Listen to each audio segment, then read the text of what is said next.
Takkan menyerah dan tak pernah berubah, selalu ada di sini untuk selamanya. Kerjasama yang baik antara Gubernur Forkopimda ini menunjukkan sinergitas. Olahraga adalah salah satu wadahnya untuk mempersatukan dan mengharmoniskan.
Komisi 1 mengapresiasi dan berterima kasih pembinaan yang baik seperti ini kepada masyarakat menjadi nomor 1. Terutama karena turnamen ini diikuti oleh seluruh lapisan masyarakat. Melalui olahraga, kita harapkan adanya persatuan. Dari gor Surya ini kita pertahankan kejuaraan Open Turnamen Pencak Silat Piala Kasat tahun 2023. Saya nyatakan ditutup. Alhamdulillah, selama 3 hari kita sudah menyelesaikan kegiatan Open Turnamen kejuaraan Pencak Silat Piala Kasat.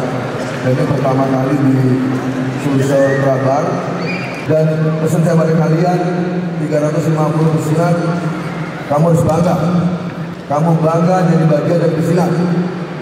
Mudah-mudahan kegiatan kita hari ini membuat berkah kita semua, dan saya sangat berharap pesilat Hasanuddin mampu mewujudkan yang terbaik dan membawa nama harum Kodam 14 Hasanuddin. Kita mengucapkan apresiasi kepada Bapak Pangdam yang telah melaksanakan kegiatan ini, dan tentu hari ini sebagai salah satu acara yang sangat meriah, yang paling antusias melibatkan dari seluruh 3 provinsi. Pencak silat menurut saya adalah salah satu cabur yang paling tepat untuk menjalin persahabatan. Pencak silat kebanggaan Indonesia, jadi luar biasa, kita apresiasi. Jadi ini kekuatan di timur Indonesia, mudah-mudahan ini menjadi kekuatan kita. Setidaknya ada 4 aspek yang sudah dipersiapkan untuk membentuk karakter. Yang pertama, mental, spiritual, kemudian seni, Pak Pangdam juga turun tangan, kemudian yang ketiga olahraga, yang kedua bela diri. 4 aspek inilah yang akan membentuk karakter-karakter Satria. Kami tidak lupa pula mengucapkan terima kasih kepada Bapak Panglima 14 Hasanuddin atas event besar ini dilaksanakan. Semoga event ini menjadi sarana bagi para pesilat muda Sulawesi Selatan untuk mengasah ilmu dan kemampuan ke depan. Pencak Silat Jaya!